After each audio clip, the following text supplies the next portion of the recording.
자신들은 물을 어떻게 마셔? 다 사서 먹어? 물을 안 마셔. 안 마셔. 곰돌이 대가리가 너무 귀여워서 차마 마시지. 아, 아, 자, 못 들은 걸로 할게요. 자, 그 다음 이제 우리는 뭐가 나오는 거지? 고체, 기체, 액체, 고체 이렇게 나오잖아요. 그런데 이 고체라고 하는 걸 우리 이제 분명히 중학교 1학년 과정에서 배운단 말이죠. 고체는 자기들끼리의 배열이 어떻다고요? 그렇지, 매우 규칙적이다 라고 했단 말이죠. 그런데 문제는 이제 그거를 뒤집는다는 거죠. 분명히 순수한 물질인 고체야. 그런데 그들을 어떻게 하는 거니?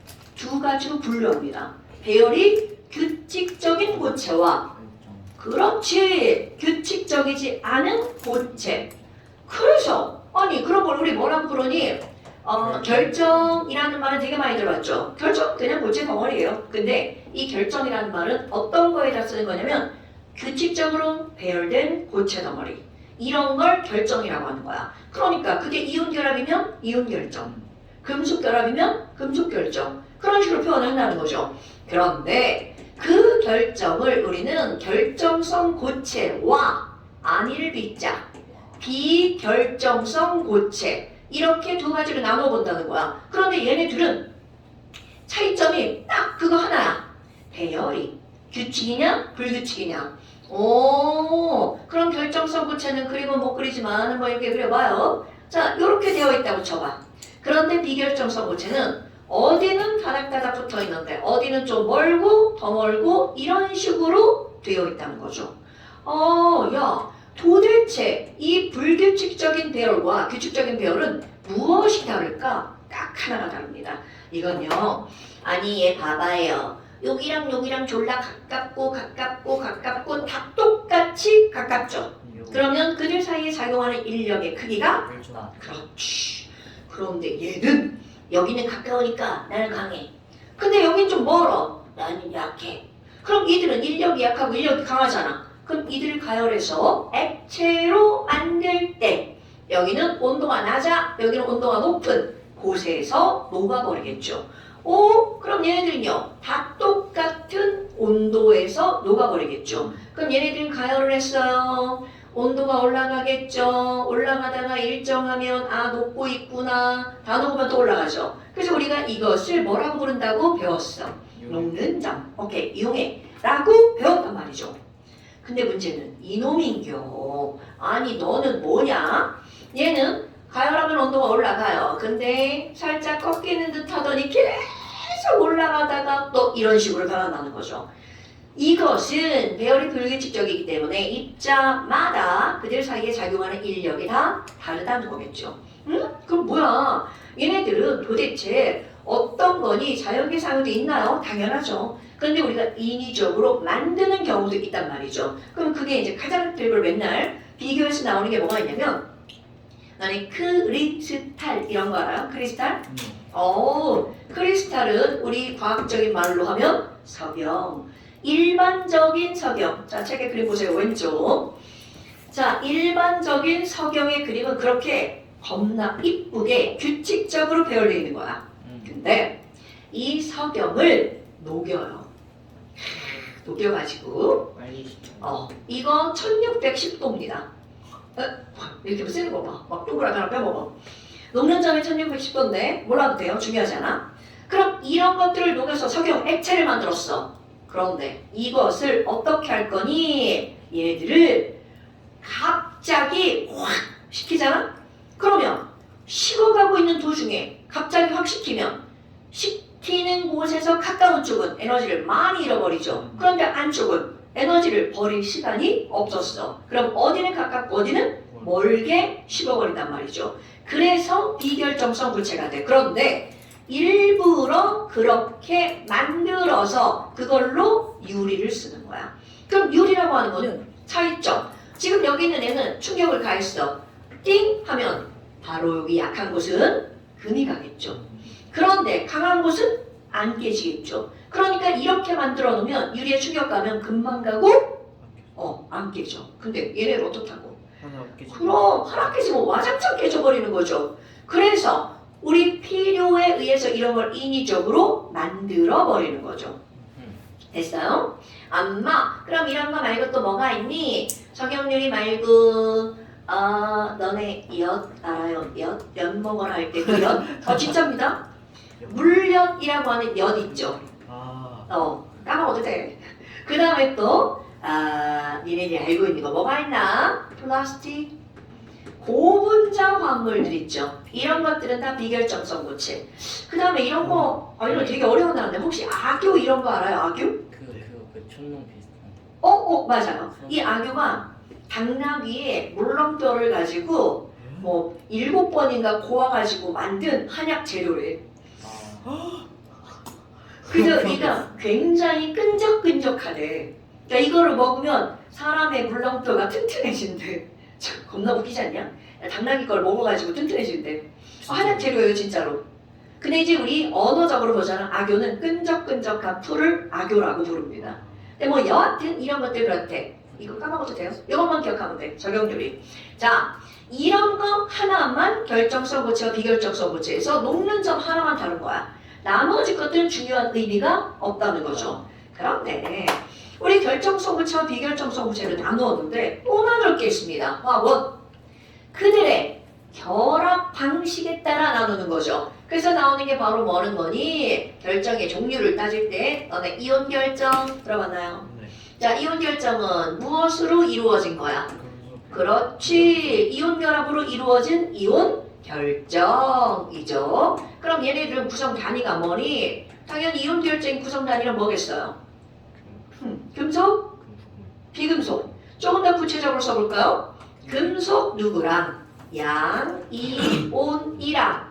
비금속 누가? 음이온이 결합한 거죠. 이런 것들이 바로 이온 결정. 그러면 금속 결정. 당연히 금속 결합으로 이루어진 거겠죠. 그럼 금속 결정이라고 하는 건, 자, 금속 결정을 구성하는 기본 입자. 금속이요. 그렇지, 금속 양이온. 금속이요. 그리고 또 뭐가 있을까요? 금속이요. 금속 결합은요. 이거 간단. 얘가 철덩어리야. 나 철덩어리.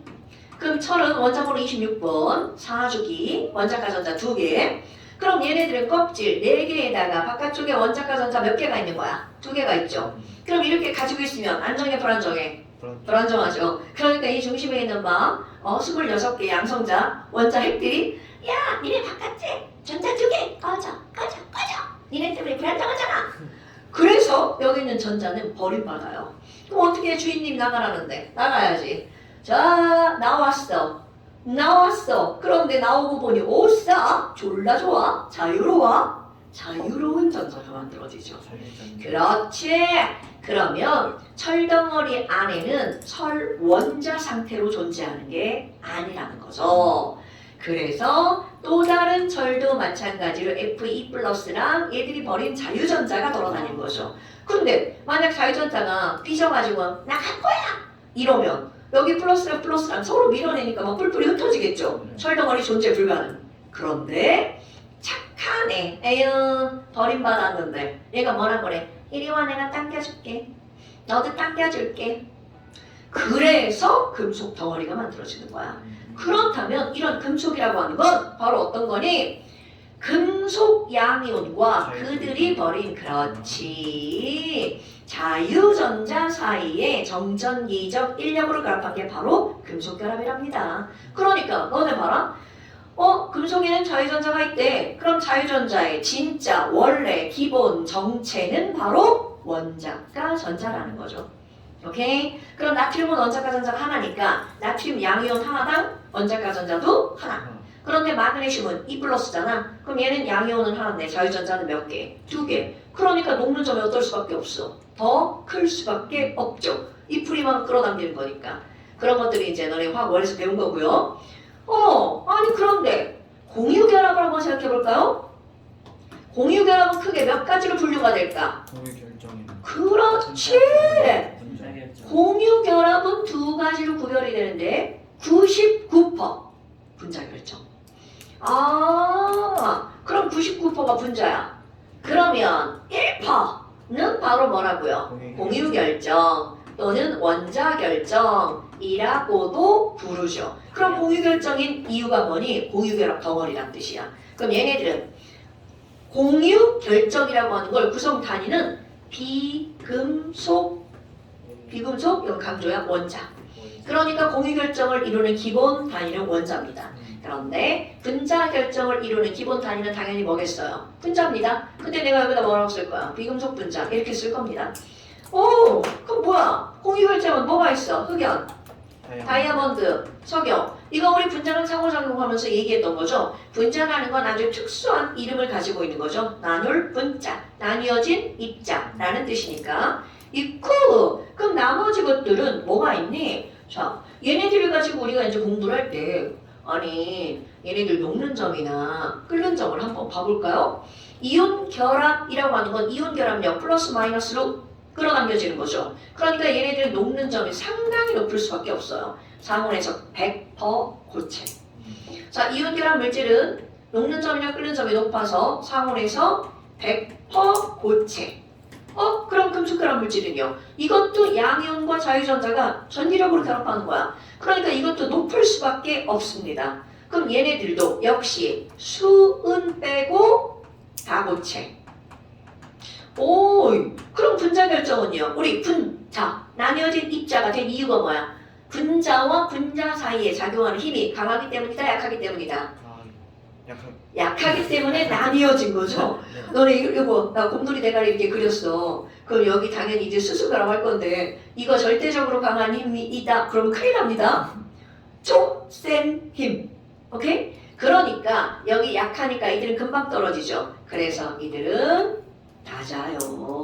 그럼 너네들이 지금 이 세상을 돌아봤을 때 눈에 기체로 보이는 건 죄다 분자. 눈에 액체로 보이는 거 그게 수은이 아니면 전부 다 분자. 그리고 당연히 고체도 있죠. 포도당, 설탕 이런 애들은 고체죠. 그럼 여기는 이 흑자석은 상당히 높아 전부 다 뭐가 되는 거야? 고체가 되겠죠. 그러니까 이런 아주 가장 기본적인 것들을 우리는 화학원에서 배웠죠. 그런데 지금 여기 얘네들의 배열, 이거 이제 지난번에 얘기한 거죠. 이 배열이라고 하는 것을 살펴보면 이온 결합 물질은 양이온, 음이온, 양이온, 음이온이 연속적으로 들어가죠. 그러니까 이들의 배열은 연속 배열. 그럼 금속 덩어리도 쟤네들도 어떤 배열이야? 연속 배열. 흑다석도 연속 배열이야. 그래서 이들은 분자다? 아니다? 아니다.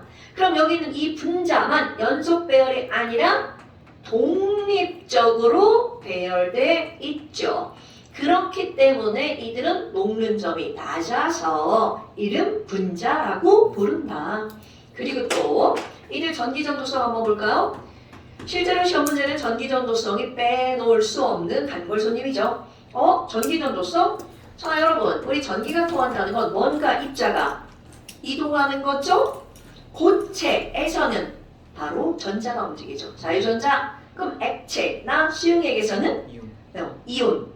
그리고 전자도 액체에서도 움직이긴 합니다. 그러면 이온 결합 물질은 고체에서 전기 통할까 안 통할까?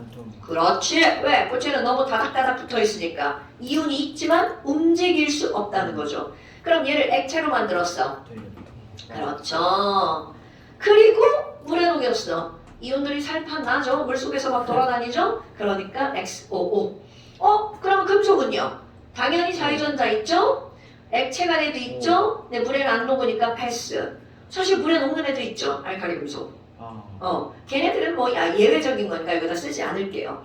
그러면 공유결합 물질은 안타깝게 자유전자도 없고 이온도 없고, 그러니까 얘네들은 꺼져 안돼 이렇게 되겠죠. 그런데 너네 알고 있을걸? 단 흑연. 자, 흑연은 전기가 통한다. 근데 흑연은 전기가 왜 통할까? 왜 통할까? 니네 교육과정은 설명 안 합니다. 나는 가끔씩 설명하는데 왜 통할까? 혹시 공명구조 이런 거 들어봤나요? 오, 공명구조 때문이죠. 그럼 공명이 뭐야? 공명구조가 뭐야? 벤젠. 아, 맞아. 그럼 벤젠이라고 하지 말고 공명구조가 뭐야? 공명현상이 뭐야? 구멍이 알려줘. 그 여섯 개 이렇게 가운데가 비어. 자, 봐. 이렇게 벤젠을 이렇게 그리면 이중 단일, 이중 단일, 이중 단일 이렇게 그리잖아. 그런데 이 이중 결합이 있으면 하나는 강하고 하나는 약한 결합이야. 배웠을 것 같은데 너네 하이탑으로 공부했으니 이거 파이 결합이라고 이렇게 나올걸요? 와. 이 파이 결합은 약한 결합을 파이 결합이라고 부르는 거야. 그럼 얘네들은 쉽게 끊어져서 움직여 다녀요. 그래서 얘가 이렇게 움직였어. 그럼 전자가 밀려오니까 여기 있던 전자가 뭐라 그래? 아이씨 나 싫어. 그럼 얘가 오니까 얘 또 뭐라 그래? 아나 쟤 왜 오냐? 졸라 싫어. 그러다 보니까 전자들이 어떻게 하는 거야? 빙글빙글 움직여 다니죠. 이렇게 전자가 빨빨거리고 돌아다니는 이런 구조를 공명구조. 근데 그것의 가장 기본적인 구조가 바로 뭐냐면 단일이 중 단일이 중 단일이 중이 번갈아 가면서 있는 거야. 근데 흑연도 이렇게 생겼다는 거죠. 그래서 벤젠은 이 육각형 하나로 끝나지만 흑연은 육각형이 끝도 없이 연결돼 있죠. 그러니까 전자가 그 틈새를 막 다 움직여 다니는 거야. 그래서 전류가 흐르는 거야. 그러니까 이런 것들은 요즘 니네들 교육과정에서는 이런 거 설명을 안 하게 되어 있더라고요. 근데 알고 있으면 좋죠. 흑연의 전류가 흐르는 이유 바로 공명구조 때문이다. 공명이 뭐니? 전자가 움직이는 거야. 그러니까 비금속에서는 굉장히 특수한 경우를 설명하는 거죠.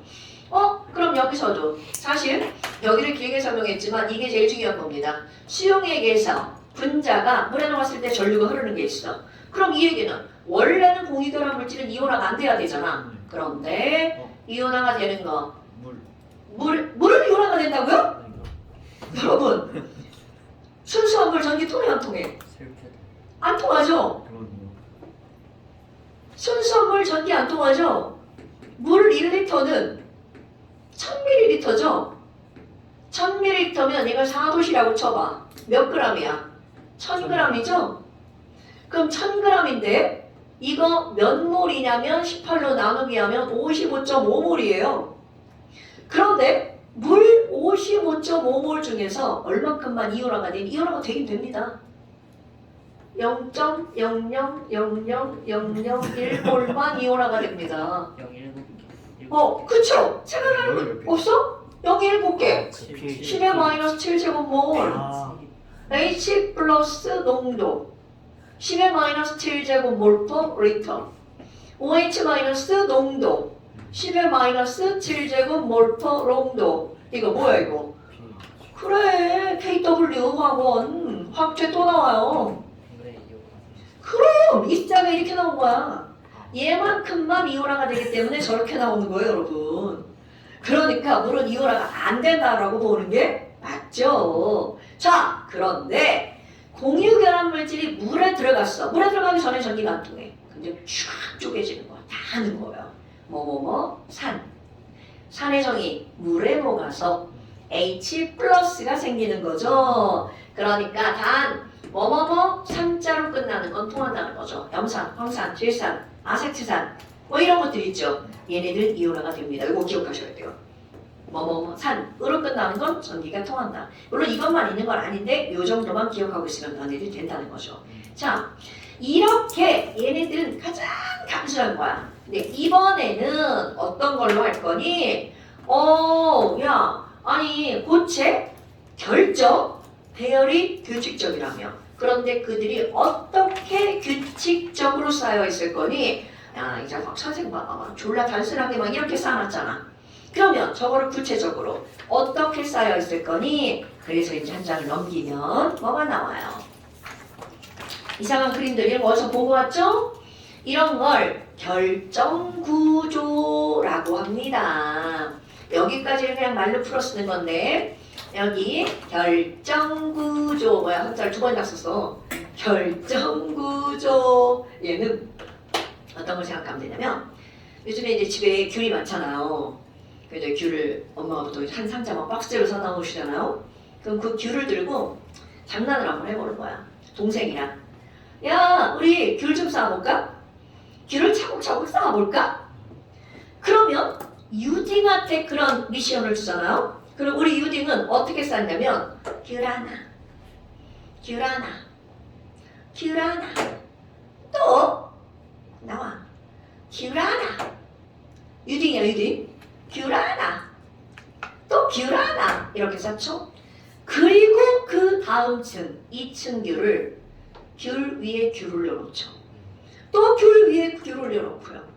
또 귤 위에 귤을 넣어놓죠. 마치 동전 쌓기처럼 이게 바로 유딩들이 쌓는 가장 단순한 방법이죠. 그럼 얘네들은 뭐야? 요 동그란 노란 거 하나가 계속 반복되는 동일한 구조가 나오는 거죠.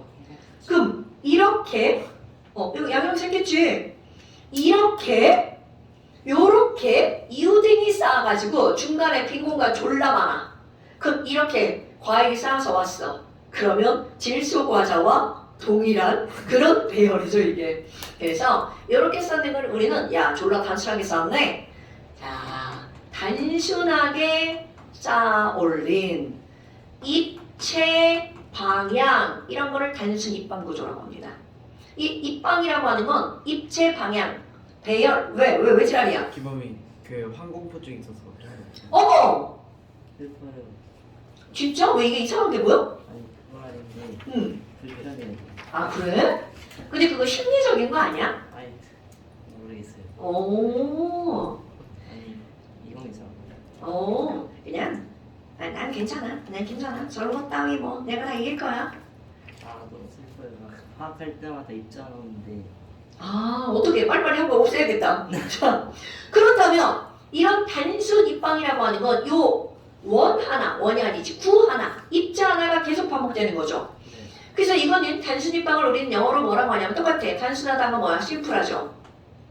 심플. 그 다음에 여기다 영어 한번 써볼까? 입체 방향을 뭐라고 하냐면 너네 왜 이렇게 정육각형 아니야 정육면체로 되어갖고 색깔 여러 개 있고 막 색깔 맞추는 게 돌리는 거 있죠? 그거 뭐라 그래? 큐브? 아 그거? 그래서 입체 방향이 이거 큐빅이에요 여러분 큐빅. 근데 저거는 괜찮은데 이 다음 페이지 아 이거? 네. 어떻게 그리다 가려 그림 가려.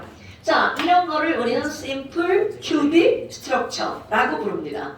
어머나 그런데 이거를 이제 사람들이 한번 살펴볼 거야. 아니 야 얘네들이 그러면 계속 반복되는 것 중에 하나잖아. 그러면 계속 반복되는 것 중에 하나인데 그러면 이거 하나가 다 이게 반복되는 거잖아. 그런데 이제 사람들이 공부를 하려고 반복되는 그거 하나를 어떻게 만들었냐면 원자의 중심을 이렇게 해서 야 요렇게 생긴 거가 계속 반복되는 거라고 봐도 무방하잖아. 그러면 이렇게 위에서 봤어. 그랬더니 원자의 중심을 연결했더니 이렇게 됐죠. 그럼 이걸 밑에서 볼 거야 이렇게. 그래도 이렇게 생긴 애가 또 있겠죠.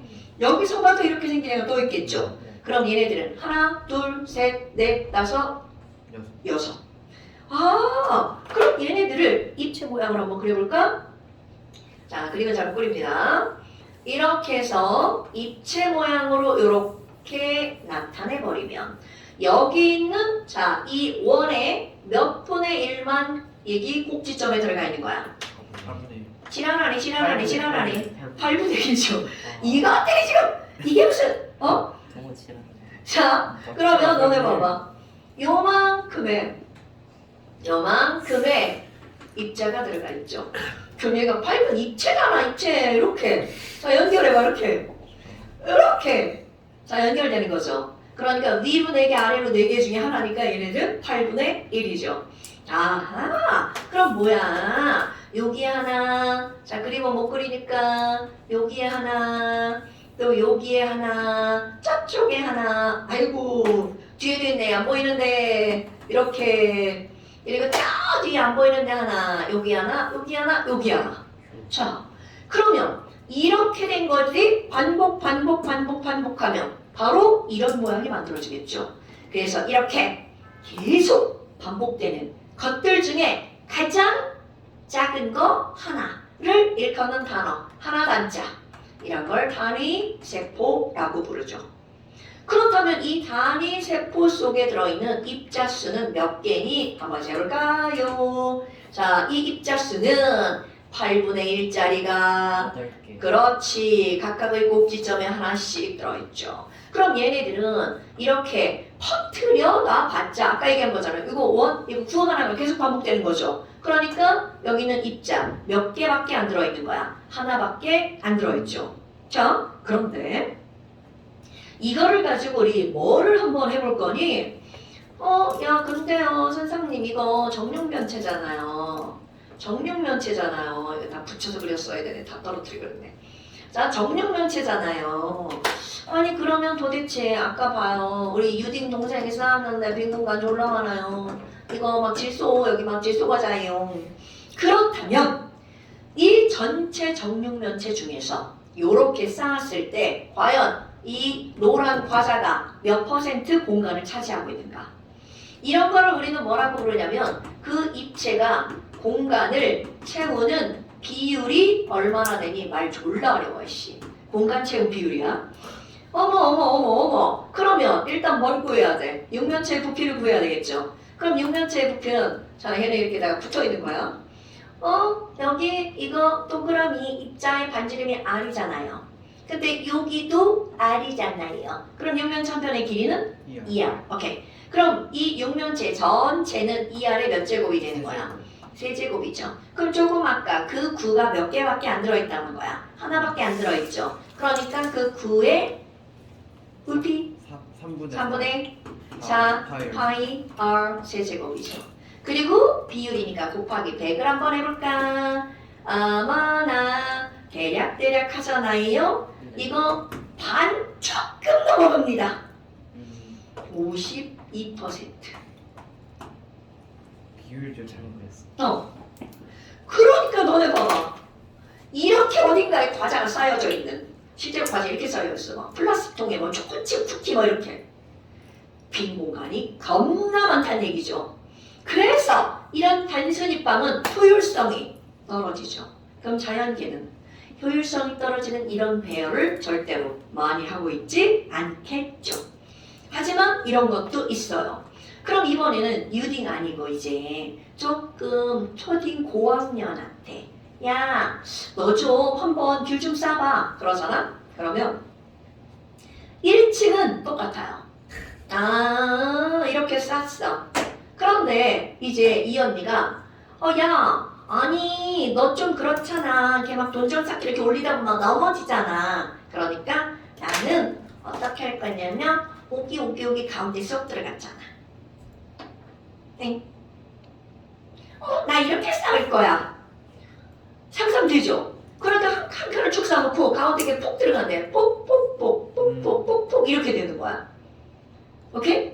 아마 이게 가장 보편적일걸요? 이렇게 쌓는 게? 그럼 1층을 이렇게 쌓죠. 노란 거. 2층은 초록색으로 쏙 들어간 곳에 이를 다 집어넣을 거야. 그러면 3층은 어떻게 되니? 다시 또 1층과 또 자석이라 이게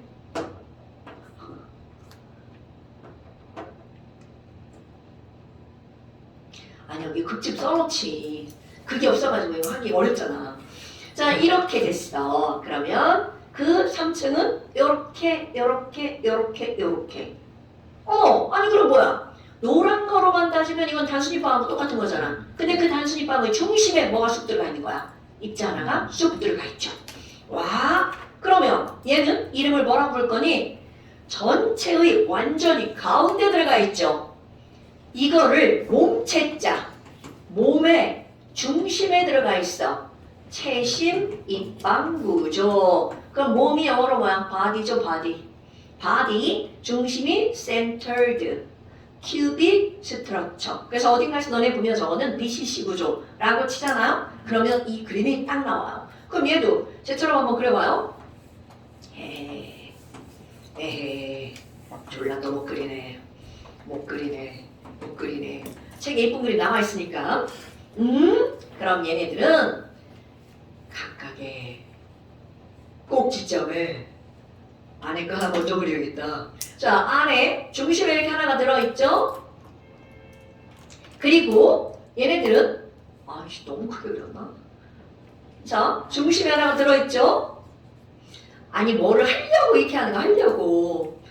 그리고 각각의 꼭지점에 하나, 둘, 셋, 넷, 다섯, 여섯, 저쪽에 여기 7, 뒤에 8개 있겠죠. 그렇다면 얘네들은 선생님이 지금 뭐를 의도적으로 그린 거냐면 여러분 자 봐봐. 어머 지금 얘는 접촉하고 있어요. 얘도 접촉하고 있어요. 그런데 아니 이것이 부피를 구할 거란 말이야. 그럼 부피를 구할 건데 자 얘랑 쫙쭉 대각선 반대편에 있는 원자들이 붙어 있는 거야. 그럼 이거는 여기부터 완전 대각선 반대쪽까지 거리가 r 몇 알이 되는 거야? 4알이죠. 오케이? 와, 그러면 이 전체 육면체의 부피를 구하는 것은 우리 수학을 하시는 분들 너희들이 하셔야겠죠. 그럼 이거 부피 구하려면 얘가 4알이니까 한 변의 길이가 몇 알인지가 필요하죠. 얼마일까요? 유리가 시켜서 얘기해줘. 네, 뭐지요? 저거 3을 제곱은 아니에요. 3을 제곱. 아, 뭐가요? 아니에요. 루트 3. 3분의 루트 4 루트 3분의 4. 루트 3분의 4. 그래. 그치 3분의 4 루트 3분의 자, 유리화 시켜서 알려주세요. 3분의 4 루트 3. 그래. 3분의 3분의 얼마라고? 4 루트 3? 네. 알. 저그 정사각형 한 변 길이가 말인지. 이거 대각선. 그래서 내가 대각선 강조한 거야. 그래서 그러니까 지뢰 같아 이게. 자, 그렇다면 단위 세포 속의 입자수를 한번 볼까요? 그럼 얘는 딱 나오죠. 8분의 1짜리가 몇 개 있어? 8개에다가 중심에 하나가 쑥 들어가 있죠. 그럼 이 입자가 2개가 들어가 있죠. 그럼 얘는 입자 체온 비율 2개 들어갔으니까 조금 더 많이 들어가겠죠. 근데 문제는 아까는 가운데 뭐가 없으니까 얘가 딱 붙었잖아. 근데 가운데 뭐가 있으니까 얘네가 이렇게 떨어진 거야. 그래서 어디가 붙었니? 이렇게. 자, 그럼 전체 부피는 이것의 몇 제곱이야? 세제곱이죠? 3분의 4 루트 3 R의 세제곱. 그러면 이 안에 9가 들어가 있는 건 다 모아서 넣으면 결국 몇 개가 들어가 있는 거야? 2개. 그럼 2 곱하기 3분의 4 파이 R 세제곱 곱하기 100 하면 되겠죠. 그럼 얘는 조금 늘어납니다. 그럼 조금 얼마나 늘어나니? 68%까지 늘어납니다. 그러면 이제 우리 고딩으로 한번 가볼까요? 고딩한테 야 우리 애기들보다 좀 더 촘촘하게 채워봐. 그러면 이들은 1층부터 달라집니다. 1층 여기 봐봐. 우리 애기 1층 막 여기 빈 공간 졸라 남겨놨죠? 그런데 이제 오빠들한테 채우라고 하잖아. 저 빈 공간도 최소화시킵니다. 아니 얘 이렇게 있잖아. 그럼 아까처럼 채우지 말고 오기 있잖아. 오기에다가 이렇게 밀어 넣으면 안 돼? 어때요? 그러니까 빈 공간이 눈으로 봐도 어떻게 됐어? 현저히 줄어들죠. 오케이? 그러면 얘 여기 또 오기 이렇게 채우겠죠? 그럼 이제 이거 뭘 하려고 이제 노란색으로 바꿉니다. 이렇게요. 그럼 얘네들은 사실 이렇게 되겠죠. 어머나, 그러면 이게 1층이구나. 그런데 2층. 이제 어떻게 사이즈니? 여기와 여기 사이에 홈이 있죠. 요 홈에다가 이렇게 넣는 거야. 그리고 3층. 얘가 또 위에 옵니다. 그러면 그 어떤 층이든 어떻게 되니? 자, 하나, 둘, 이쪽 면 생각해봐. 이쪽 면? 그러면 이렇게 있고 그 위에 노란색 이렇게 집어넣었죠. 그러니까 모든 면이 노란색 가운데 뭐가 박히는 거야? 그렇지. 그러면 이런 걸 우리는 뭐라고 부르는 거니? 한 면에, 그렇지, 중심에 박혀 있는 거죠. 이런 걸 면심 입방 구조라고 부릅니다. 그럼 면이 이거 얼굴 면자예요. 그래서 face, centered, cubic structure 이렇게 말합니다. 그럼 얘네들은 얘처럼 그려봐요. 이건 그리기가 더 쉬워요. 자, 이렇게 육면체를 하나 그리고요. 그럼 육면체를 그린 다음 얘는 한 면에 여기다가 야 이렇게 그려놓습니다. 가운데 한 번만 그려야 되는데 여러 번 그려주세요. 그리고 여기에 너 하나, 나 하나, 또 너 하나, 또 나 하나 이렇게 되는 거죠. 자, 모든 면들이 다 그렇게 되는 거야. 그럼 아까보다 좀 더 쉬워지네. 한 면에서 대각선이 몇 알인 거야? 4알이네. 아, 그러면 얘네들은 한 면에서 대각선이 4R이니까 한 변의 길이는 이제 너네들이 수학으로 계산하는 거죠. 자, 얼마인가요? 한 변의 길이는 루트 2. 얼마? 루트 2 루트 2R. 오케이? 어이구, 화학이 아니라 완전 산수죠. 올림피아드 시험 보고 그럼 이런 거 졸라 나옵니다. 아이쿠, 그러면 뭐야? 2 루트 2R의 세제곱분의 헐. 입자 몇 개 들어가 있나 계산해 볼까요? 각각의 꼭지점에 들어가 있죠. 그러니까 얘는 8분의 1짜리가 8개야. 그리고 얘 가운데 봐봐. 같은 면에 들어가 있죠. 이렇게 자른겨. 그러면 여기 이렇게 막혀 있는 거잖아. 그러니까 결국 얘는 자르면 반띵 된 거죠. 아, 2분의 1짜리가 6면체니까 6개의 면에 들어가 있죠. 그래서 얘가 총 입자가 4개. 많이 들어가 있는 것 같네요. 그러면 3분의 4 파이 r 세제곱 곱하기 몇 개? 4개. 이거를 하잖아. 이게 우리가 쌓을 수 있는 최대 퍼센트입니다. 74% 이렇게 들어가는 거야. 오케이? 물론 이거 말고도 어떤 게 있냐면, 자, 아까 내가 이제 얘를 이렇게 했잖아요. 어디 갔어? 여기 있다. 자, 이건 눈 돌리기인데 이거 멸시빗방울 이게 맞아요? 자, 아까 이렇게 했었잖아. 그리고 그 다음도 어떻게 하겠어? 여기 아까 그거 그대로 하는 거야. 노란색 부족이네. 자, 넣어와. 여기. 그리고 얘 여기. 이렇게 가는 거야 계속. 그런데 말아. 아까는 내가 하나, 둘, 셋, 4개. 이걸 떼내고 얘만 5개만 남겨놨죠. 그럼 이번에는 이렇게 떼봐. 아까도 똑같은 배열인데 모양이 달라지죠. 그런데 똑같은 배열이니까 이런 것들은 전부 다 어떻게 되겠어요? 다 똑같아집니다. 그래서 이런 걸 육각형이죠. 육방 밀집 구조라고 부릅니다. 그런데 우리 교육과정에서는 다루지 않습니다. 사실은 조금 달라요. 얘네들은 1층과 2층은 똑같거든요. 3층이 달라요. 근데 그거는 나중에 대학 가서 배우시는 거예요. 그러니까 면시밑방이랑 거기 옆에 육방 밀집 구조는 배열 상태가 어때요? 다 똑같죠. 오케이. 그래서 우리는 면시밑방까지만 배운답니다. 그런데 이제 여기서 또 하나 생각할 게 있어요. 야, 그러면 이렇게 했어. 그럼 이게 나야. 너네들이 여기 서 있다고 생각해봐. 그럼 내 주변에 가장 가까이 붙어있는 다른 입자는 몇 개일까? 저 가장 가까이 있는 거 왼쪽으로 가는 하나 있죠. 그리고 같은 거리로 오른쪽으로 가는 거 하나가 있겠죠. 왜냐면 이게 반복이 되는 거니까. 6개. 그렇지. 앞쪽으로, 뒤쪽으로, 아래쪽으로, 위쪽으로 가장 가까이 다 거리가 똑같은 애들이죠. 그럼 이거를 나를 포위하고 있는 애가 몇 개니? 6개죠. 어떤 입자에서 가장 가까이에서 둘러싸고 있는 다른 입자. 맨날 이렇게 나와. 이게 뭐냐고 말이.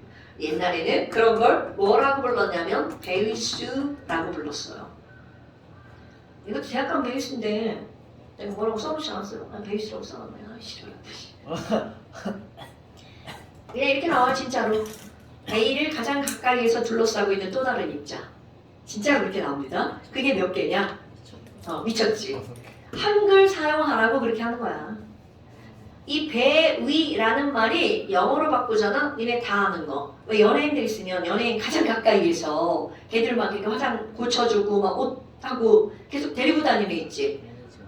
매니저보다 더 가까운 사람. 코디.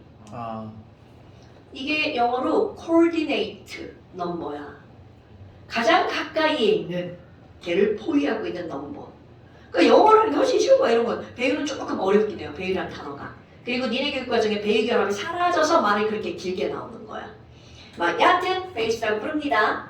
어머, 그럼 얘는 몇 개예요? 졸라 쉽죠? 중심 하나 있고 각각의 꼭지점에 몇 개씩 있는 게 이게. 자, 하나 둘 셋 넷 밑에 하나 둘 셋 넷. 그러니까 얘는 몇 개가 되는 거야? 8. 아유, 이거 괜히 뺐네. 자, 하나. 자, 그럼 그럼 이 초록색 주변에서 가장 가까이에서 같은 면에 얘네들 몇 개가 있어? 자, 같은 면에 4개가 있죠? 그리고 그 위층에도 똑같은 거리로 위층에 몇 개가 있어? 4개. 그럼 저 밑에 층도 똑같겠죠? 자, 여기 위층과 저기 요거 밑에 층하고 똑같이 배열돼 있잖아. 그러니까 이 초록색을 기준으로 같은 면에 4개, 아래에 4개, 위에 4개 이렇게 되죠. 12개. 이들은 거리가 다 똑같을 수밖에 없죠. 저렇게 붙어 있으니까. 그래서 12개 이렇게 나오는 거야. 이런 것들이 결정 구조가 시험 문제에 나오는 것들입니다. 어때요? 이해 가능하죠, 여러분? 만약에 난 이런 거 선생님 평면에 졸라 그림 못 그려서 모르겠다. 그러면 유튜브 들어가가지고 BCC, FCC 치잖아요? 그럼 거기에 이런 육면체가 막 입체로 이렇게 막 돌아가면서 보여줍니다. 한번 나중에 볼 때 한번 보세요. 그럼 이거구나 금방 들어옵니다. 근데 거기에 기본적인 설명은 다 이렇게 들어가는 거야. 됐어요? 오케이. 그래서 고체는 이렇게 간단하게 끝납니다. 간단하죠. 고체는 별게 없다는 거야. 우리 액체도 물 쓸데없이 내가 이제 혼자 주저주저 떠들었지만 거기도 별거가 없었단 말이야. 그러니까 이런 상태에서는 기체가 시험 문제 거리가 제일 많이 나온다는 거죠. 그럼 그 다음에 이제 마지막 상태 용액이 나오는 거야. 기체, 액체, 고체, 용액. 그런데 용액은요 농도밖에 안 나와요. 지랄하고 용액. 자, 용액은 농도. 자, 그럼 우리 농도라고 하는 거는 진한 정도잖아. 화학원에서 배운 농도 한번 볼까요? 자, 화학원에 몰농도 배웠네요. 몰농도는 몰수가 들어간 농도를 몰농도라고 하죠. 그 다음에 기본적으로 알고 있는 왜 저 눈 깜빡거려? 알겠. 배웠나? 그 표정인데? 배웠나? 경청하는 자세. 경청하는 자세야? 분명히 방황하는 자세였는데 눈빛이? 자, 초등학교, 중학교 때부터 기본적으로 알고 있는 농도가 무슨 농도입니까? 그렇죠. 그럼 퍼센트 농도는 우리 어떻게 따지는 거니? 수학으로 들어가면 소금물 분의 소금 곱하기 100 이렇게 나오죠? 근데 이제 그렇게 대답하면 안 됩니다. 하나를 더 붙이면 돼. 소금물 질량 분의 소금 질량 곱하기 100. 그러면 조금 괜찮아요. 그럼 소금물을 우리는 뭐라고 부르니? 자, 소금은 녹아 들어가는 물질이죠. 녹아 들어가는 물질을 뭐라고 부르나요? 그렇죠? 물처럼 녹여주는 물질을 뭐라고 하는 거야? 그렇지. 그걸 합친 거를 뭐라고 불러요? 용액. 그렇지. 그래서 여기에 단원이 바로 뭐야? 용액의 농도. 이렇게 단원 제목이 들어가는 겁니다. 그럼 그런 용액의 농도, 진한 정도를 나타낼 때 우리는 어떤 농도가 가장 기본인 거니? 퍼센트 농도가 가장 기본이죠. 자, 퍼센트 농도는요, 소금물 전체 질량, 그러니까 용액 질량 g을 씁니다.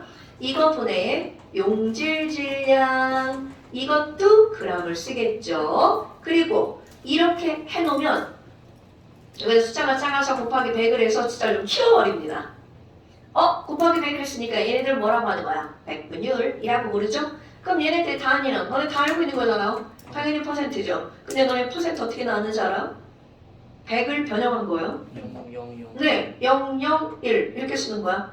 그래서 이 단위에서 니네들은 백분율이야. 100을 곱하기 한 거야. 라는 걸 알려주는 겁니다. 오호, 그래?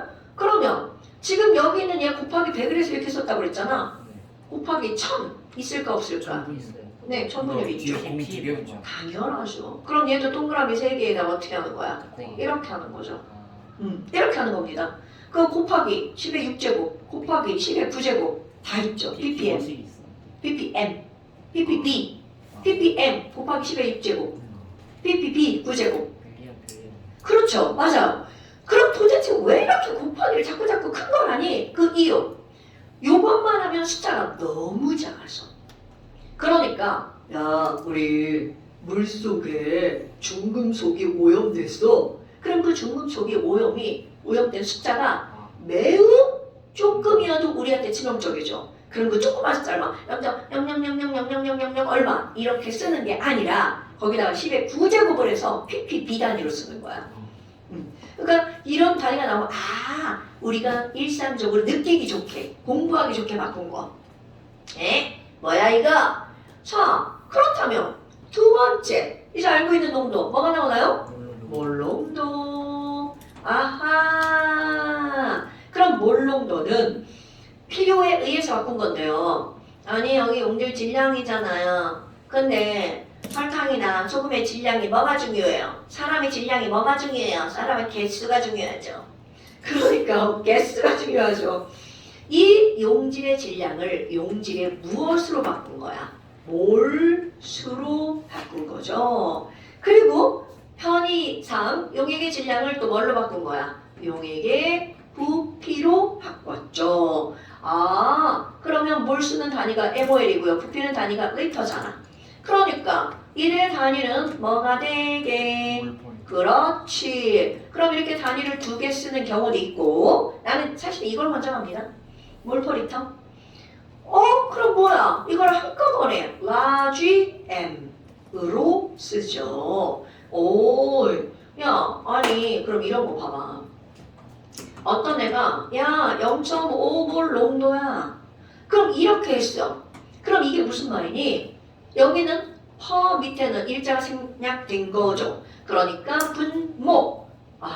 이거 용액이 몇 리터가 있다면 1리터가 있다면 용질이 얼만큼 녹아 있다고요? 0.5mol이 녹은 상태야. 그러면 이걸 다르게 표현해도 되죠. 2리터에 1몰 녹아 있어도 되겠죠. 그러니까 결국은 이들 농도는 비율이니까. 그런데 그 기준을 리터로 잡은 거잖아요.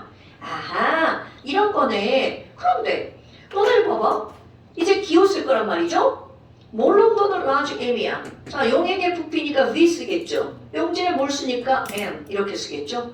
근데 여기도 봐봐. 이런 몰농도와 몰수, 부피가 나왔어. 그럼 우리 화학원에서도 몰수는 화학식량분의 질량, 그러니까 1몰 질량분의 질량 이렇게 나오잖아. 여기서도 몰수가 나옵니다. 자, 몰수는 뭐예요? MV. MV 맞죠? 나는 그냥 뮤비라고 읽어버립니다. 노래는 뮤비, 노래는 뮤비. 이게 엄청 많이 나오죠. 별것도 아닌데 중요한 거. 그래서 우리 앞에 기체 파트하고 똑같은 게 나오는데요. 기체 파트에 요렇게 섞여가지고 꼭지를 열면 몰수 안 변해가지고 여기 몰수 N1, 여기 몰수 N2야. 그럼 꼭지를 열고 나서 전체 몰수를 N이라고 하면 이들의 관계는 N1 더하기 뭐였어? N2였죠. 그러면 표본은 노랗다 해서 온도가 똑같았어. 그럼 이거 자 공식 생각나죠? 그렇지. PV는 P1V1 더하기 P2V2. 이 얘기를 여기서 왜 하니? 용액도 똑같이 들어갑니다. 그럼 용액이라고 하는 것은 이렇게 하는 게 아니라 어떻게 하는 거야? 이렇게. 그럼 여기 야 M1V1 설탕물이 있어. 여기 M2V2 설탕물이 또 있어. 그럼 얘네 혹 섞을 거야. 아이고 좋네. 섞어가지고 새로운 농도를 만들 거야. 그리고 막 물도 졸라 부었어. 그래서 부피가 얼마인가가 나오겠죠. 그렇다면 얘네들은 아무리 섞어도 이 안에 들어있는 용질의 몰수랑 이 안에 들어있는 용질의 몰수를 더하게 하면 저기 있는 용질의 모수랑 어때야 돼? 같아야 되겠죠. 그러니까 봐봐. 기체나 용액이나 그들을 따지는 원리는 똑같다는 거죠. 그럼 N1 더하기 N2는 N이니까 아까 봐. 아까는 P1V1 더하기 P2V2였잖아. 그럼 얘네들은 뭐라고 하면 돼?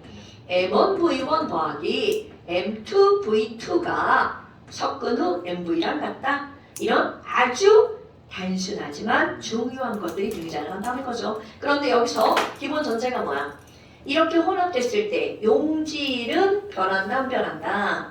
안 변한다. 쟤네들이 반응을 하지 않는다. 그럼 반응하는 건요? 똑같죠. 반응시키면 되죠. 일단 섞고 나서 반응을 하는 걸 생각하면 되겠죠. 자, 이렇게 몰농도가 나온 거야. 그런데 화학원 몰농도와 퍼센트 농도 이렇게 농도가 두 가지가 나오잖아? 그럼 맨날 어떻게 하겠어? 그냥 나 퍼센트인데 몰농도로 바꿔줘. 몇 머리게 농도의 환산이 나오죠. 농도의 환산이 나오죠. 그렇다면 몰농도와 퍼센트 농도를 환산하는 거 화학원에서 배웠습니다. 공식 혹시 외우시는 분? 아 그거요. 아 그거 그냥 나올 때마다 그냥 그냥 계산. 아 나올 때마다 한다고? 그냥 계산하는 게 편하죠. 아 나랑 공부하는 건 안 돼요. 외울 거예요. 네. 외울 거예요. 외우는 게 더. 아 다른 거는 안 외워요. 딱 요거 두 개만 외울 거야. 퍼센트 농도와 몰 농도. 요것만. 왜 이거를 외우라고 하니? 저게 시험 문제 너무 많이 나와. 저 요새 10 들어고. 맞아요. 10 들어가고. 그 몰라본데. MW. 자, 몰 농도는 10이 들어가. 그런데 10이 들어갈 수밖에 없는 이유가 뭐냐면 퍼센트를 뭘로 바꿀 거야? 자, 얘는 곱하기 100이죠. 그런데 몰 농도 리터니까 용액의 밀도를 구하려면 이것도 밀리리터로 고쳐야 된단 말이야. 그러니까 100과 1000이니까 10이 살아남아. 그래서 여기 10이 들어가는 겁니다. 그리고 또 하나. 용질의 질량을 용질의 몰수로 바꿔야 되잖아. 뭘로 나누기 해야 돼? 화학식량으로 나누기 해야 되잖아. 그러니까 나누기 MW. 그리고 또 하나. 용액의 질량을 용액의 뭐로 바꿔야 돼? 부피로 바꿔야 되죠? 그럼 용액에 뭐가 필요해? 밀도. 그쵸? 이렇게 들어가는 거야. 몰 농도는 화학식량분의 12%. 근데 저거 다 풀어가지고 엄청 복잡하게 되게 간단한. 있었는데. 아니 원래는 다 유도에서 알려주는데 아이고 유도까지 할 필요 뭐 있어. 이렇게 하면 다 나오는 거죠. 그래서 다른 거는 환산하는 거 외우라고 안 하는데 나는 요거는 외우라고 합니다. 특히 화학투는 외워서 푸는 게 아니잖아. 다 이거를 펼쳐갖고 푸는 건데 가끔 저게 굉장히 가끔이 아니지 굉장히 유용하게 씁니다. 특히 화학원에서. 그래서 저런 것들은 꼭 기억하고 있는 게 좋아요. 그럼 세 번째 또 어떤 농도가 나오는 거야? 몰랄 농도. 여러분 농도는 왜 이렇게 많니? 라고 하잖아. 사람들이 지가 편한 농도를 새로 자꾸 만들어서 그런 거야. 뭔가 연구를 하다 보니까 얘도 안 맞고 얘도 안 맞아. 그래서 새로운 게 자꾸 나오는 거야. 그래서 나온 게 몰랄 농도. 몰랄 농도. 스몰 m 몰랄. 그럼 얘네들은 훨씬 더 간단하게 나오는 거야. 실제로 몰 농도는 이거 만들기 되게 어려워요. 왜냐면 용액의 부피니까. 물 부피여도 이렇게 어렵지 않아. 그런데 용액이라는 건 용지를 집어넣으면 부피가 변한단 말이야. 그러니까 용액 전체 부피 1리터를 만들기가 쉽지 않죠. 그러다 보니까 사람들이 안 되겠어 쉬우마나. 그래서 나오는 게 바로 뭐냐면 물 1kg이야. 물이 기준으로 삼아지는 거구나. 용매 질량 킬로그램. 그러니까 물 1kg에 용질 몇 몰이 녹아 있는가. 되게 간단한 겁니다. 그럼 얘는 만들기도 엄청 쉬워. 그냥 물 1kg 준비하고 용질 준비해서 걔네들 거기다 녹이기만 하면 돼. 그러니까 초간단이죠. 엄마 그럼 얘네들은 단위는 뭐예요? 그대로 들어가죠. mol per 킬로그램. 용매 1kg에 용질 몇 몰이 들어가 있는가? 그럼 이거 하나로 쓰는 거 당근 있죠. 몰랄 농도의 스몰 m자를 이렇게 씁니다. 그러니까 이놈의 화학에서는 라지 m, 스몰 m, mw, w가 엄청 나오는 거죠. 그러니까 이걸 확실히 알고 있어야 돼. 그러니까 다른 쌤에서 선생님이 몰 농도 이렇게 m으로 썼잖아. 분자량도 막 m으로 쓰는 선생님도 있단 말이야. 그러면 내용을 알고 있으면 그 선생님이 분자량으로 쓰든 몰 농도로 쓰든 m을 다 알 수 있죠. 근데 모르면 헷갈리게 되는 거야. 그래서 나는 이걸 쓰는데 어떤 선생님들이 여기도 M 여기도 M으로 막 이렇게 그럼 어떻게 하자는 건지 난 잘 모르겠어요. 그러니까 그 니네들이 스스로 바꿔놓으면 됩니다. 그래서 옛날에 나 그 생각나. 지금은 양형에 그분 이제 은퇴하셨는데 나이가 굉장히 드신 할아버지 학생이셔서 애들이 헷갈린다고 분자량의 B로 썼어. 네. 아니 근데 괜찮은 생각이야. 왜냐면 이게 대학생이나 고등학생들은 안 헷갈려. 애기들은 맨날 헷갈리잖아. 그러니까 그 애기들한테 그냥 B라고 분자량 B. 내가 그 얘기 듣고 괜찮은 생각이다 그랬어. 그렇다고 내가 따라하진 않았어. 자, 난 이제 저걸로 쓰죠. 그럼 이런 것들이 나왔단 말이야. 용매질량, 용질몰수. 자, 그런데 이거 말고 아까 이제 저기에다가 10에 4제곱 곱한 거, 6제곱 곱한 거, ppm. 자, 이거 무슨 뜻이라고요? 파트, 퍼, 밀리언. 그러니까 얘는 뭐니? 똑같아요. 용의 질량 분의 용질 질량 곱하기 얼마? 곱하기 10의 6제. 그러면 이렇게 써. 그리고 나서 어떤 애가 야, OPPM이 도대체 무슨 뜻이야? 이렇게 했다면 우리 5%하고 똑같은 거잖아. 100분율이니까 용액 100g 중에 용질 5g 들은 거잖아. 그럼 얘는 ppm이니까 밀리언이잖아. 용액 얼마 속에? 10의 6. 그럼 10의 6제곱 그램 속에 5g. 오케이. 용질이 5g 용해가 돼 있는 거야. 그러니까 엄청나게 얘네들은 조금인 거죠. 그 조금인 거조차도 영향을 주니까 이런 ppm, ppb까지 이제 다 나오는 거죠. 이런 거 이제 별거 없으니까 이 정도 기억하면 되죠. 그래서 용액의 농도는 선생은 졸라 쉬워요. 학생이 겁나 어렵죠. 계산을 해야 되니까. 계산을 해야 되니까. 그래서 이제 완자 뒤에 아파 씨. 지금 그런 거 아니야. 네. 종이한테 찢겼어. 자, 숙제가 그래서 어디부터 들어가는 거니? 64페이지랑 랑 65페이지랑 그 다음에 이제 나머지 다네? 안돼. 충마 풀어야겠다. 왜냐면 이거 다 풀려있잖아 중간에. 70. 거기부터 그래 74까지 안돼. 그리고 수실 빼고 그리고 농도 해야지 농도. 안돼. 그리고 어떡해. 화투에 진짜 매력이죠. 83페이지랑 랑 나 이래서 화투가 좋아. 네? 과거도 막 주저주저에 설명할 거 졸라 많잖아. 87부터 91까지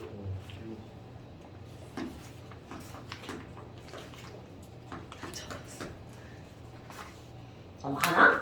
1까지랑 아니야 끝. 랑 아니야 끝. 다행이다. 이쯤에서 끝나겠네. 자, 잠시. 그런 겁니다. 아니 뭐 하나 문제 하나 풀라고 그런 겁니다 하고 넘어갔는데 하나 풀어야 되는데 잠시. 잠시 있지. 잠시 겁나 많이 해야 되는데요? 아니야 겁나 안 많아. 4쪽 다. 4페이지랑 5쪽 18쪽. 저 그림 그려야 돼요. 거기 뭐라고 써 있어? 안 그려도 이쁘게 안 써 있네. 이쁘게 그려야 되는데 이쁘게. 저 대강 그리기라고 하죠. 대강 그리기 하면 안 돼.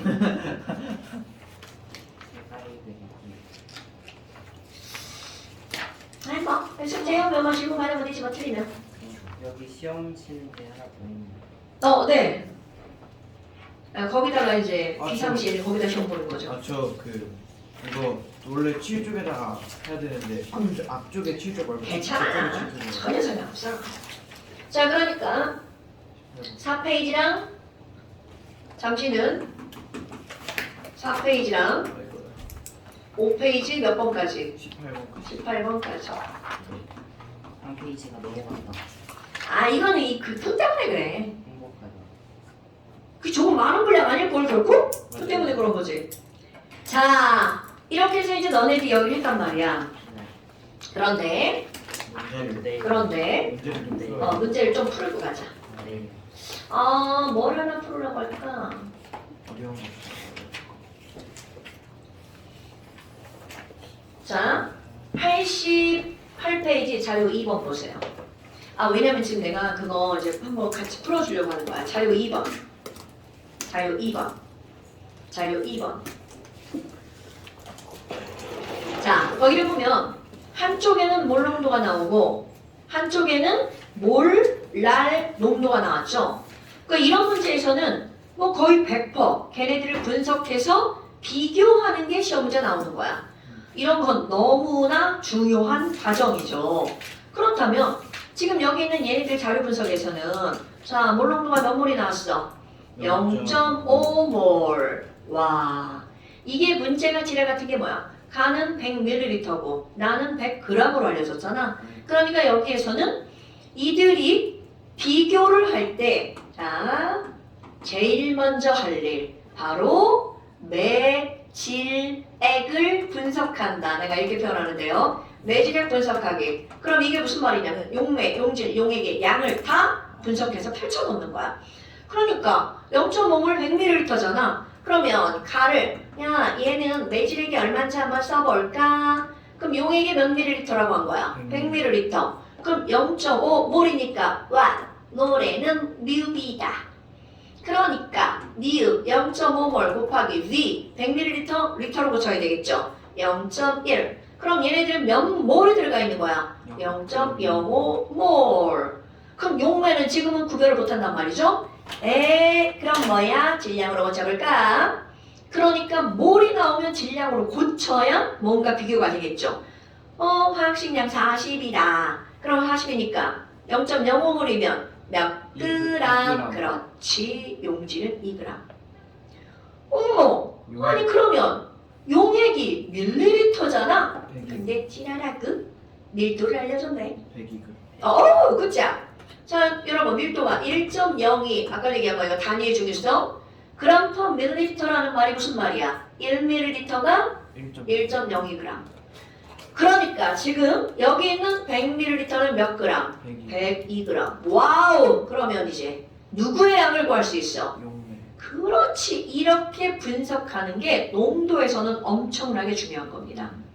한 종류의 농도만 사용하면 이런 과정 당연히 뭐 필요도 없죠. 근데 여러 종류의 농도를 함께 사용하기 때문에 그럼 얘네들은 물 몇 그램에 100g에 용질 2g이 녹아 들어가 있는 거죠. 이런 게 별것도 아닌 분석. 그럼 나머는 퍼센트 농도야. 퍼센트가 분석하기 제일 쉽죠. 2% 100g. 그럼 얘네들도 2% 100g이니까 용액 몇 그램 속에? 100g. 그럼요. 물이 몇 그램 들어가 있다고요? 98g. 용질은 2g. 그러니까 이렇게 분석을 분석을 해놓으면 누가 더 진한지 한눈에 나오지 않아요? 자 여러분 똑같이 용질 2g인데 얘는 물 100g에 녹인 거고 얘는 물 98g에 녹인 거죠. 아까도 지금. 그렇지. 이렇게 분석하는 거야. 그래서 이런 건 매질액 분석이라고 그냥 표현을 하시면 좋겠죠. 그럼 기억번 가와 나에서 A의 몰수를 비교하래. 홀! 뭐야? 용질의 질량은 둘 다 똑같죠. 그러니까 용질의 몰수 똑같겠죠. 와, 니 1번 봐봐. 2번 봐봐. 가나를 혼합하면 몰랄 농도를 구하래. 미쳤다. 야, 진짜 미쳤죠? 그럼 몰랄 농도니까 아까 이 물의 양을 이렇게 분석해서 해놔야 된다는 거죠. 몰랄 농도는 물 질량분의 용질 몰수잖아요. 그럼 물 질량은? 198. 헐, 숫자 100, 그지가 아니 198. 이걸 어떻게? 계산해야죠. 자, 니네가 하셔야죠. 네. 나도 이렇게 목소리 사그라들잖아요. 몰랄 농도는 198. 이게 너무한 거 아니야? 0.198kg. 분해 용질의 몰수는 여기 0.05몰이고 여기 0.05몰이니까 0.1몰. 소수점 둘째 자리에서 반올림 말해. 미친 거 아니야? 사람이다. 난 여기 학생이 답을 써놨어. 5.1 이거 애책이야. 아닌가? 뭐 얼마라고? 5.1이네요. 오? 이렇게 큰 농도가 나온다고? 아니에요? 근데 밑에가 더 크니까. 아 그러네. 그니까 어떻게 하면 거죠? 5.1 분의 1이면 0.51 아니야 0.51? 근데 198분의 100이면은 거의 2분의 1. 맞아. 자 제가 한번 해볼게요. 0.5에 맞는 거 같아. 0.5 0.5를 맞겠지. 0.5그 정도. 0.1 나누기 0.198 0.5 은 0.5. 0.50505050 안 나누면 떨어지네. 50505050 그러니까 소수점 둘째 자리에서 반원이 말하고 있으니까 0.5 이렇게 나오죠. 아니 이거 문제 낸 사람 미친 거 아니야? 그 좀 이게 좀 숫자 좀 예쁘게 넣으면 안 돼? 자 그렇다는 거죠. 그리고 또 얘네들이 이렇게 분석해 놓으니까 3번 가에다가 물 98g을 추가했대. 야 진짜 아니. 근데 그럼 쉽지. 가에다가 맞아요. 물 98g을 추가했어. 오, 맞아. 그럼 여기가 98이니까 토탈 질량이 더하기가 쉽죠. 이건 양심이다. 그럼 여기가 92가 더하게 되는 거네. 그러니까 200이고 아니야. 98 큰일 날 뻔했네. 98을 더하기 하니까 얼마가 되는 거야? 200. 그러니까 용주의 질량 200 분의 용액의 질량 200분의 2 퍼센트 농도 2 곱하기 100. 곱하기 100. 1%. 오케이. 이렇게 들어가는 거죠. 양심. 됐어요, 여러분? 그러니까 결국은 지금 선생이 얘기하고자 하는 포인트 분석을 해야 된다는 거죠. 아무데나 막 찍찍찍 써놓지 말고 우리 남학생들의 특징 막 여기 하나 써놓고 저기 하나 써놓고 막 그러면 안 돼. 한눈에 보여서 금방 찾을 수 있게 써주셔야 돼요. 자, 이렇게 농동이다, 여러분. 뭐 어렵지는 않지만 계산이 너네들 괴롭힐 겁니다. 그럴 땐 계산기 쓰시면 돼요. 자, 오늘 여기까지 하겠습니다. 고생하셨습니다. 그 밑에 것도 풀어보는 거야? 내가 팔딱 풀고 가면 되지. 자, 가와 나의 녹아있는 A의 질량은 같다. 동그라미죠? 네. 그 다음에 가 수용액의 맞아요. 퍼센트 농도는 2%보다 작다. 당연하죠. 102분의 2잖아. 그러니까 작죠. 그 다음에 나 수용액의 몰랄 농도는 0.5 몰랄 농도보다 작다. 아이고, 얘가 0.05몰이잖아. 그럼 0.05몰이니까 얘네들은 요거 분의 요거니까 그거보다 어떤 숫자가 나와야 돼? 큰 숫자가 나와야 되겠죠? 크다. 크다. 그 다음에 가나초 수용액을 온도를 50도씨로 높였어. 여러분, 몰 농도는 이거 화학원에서 선생님들이 강조하는 걸걸? 피가 바뀌는 그렇지. 용액의 부피죠. 그러니까 상온에서 온도를 50도씩 높이면 몰수 안 바뀌죠? 부피가 늘어나니까 몰 농도는 어떻게 돼? 줄어들죠. 그런데 퍼센트 농도 질량 다 질량이죠. 그럼 질량 값은 아무리 온도가 달라져도 변하지 않죠. 그러니까 지금 여기서는 틀렸네. 무려 오케이. 가는 무려 부피가 298분의 323만큼 커져요.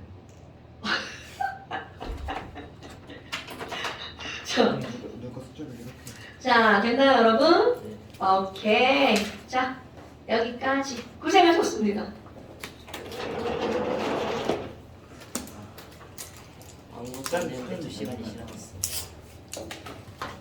숫자를 좀 체크해 주세요. 진짜? 왜? 298분의 어이, 깜짝. 323.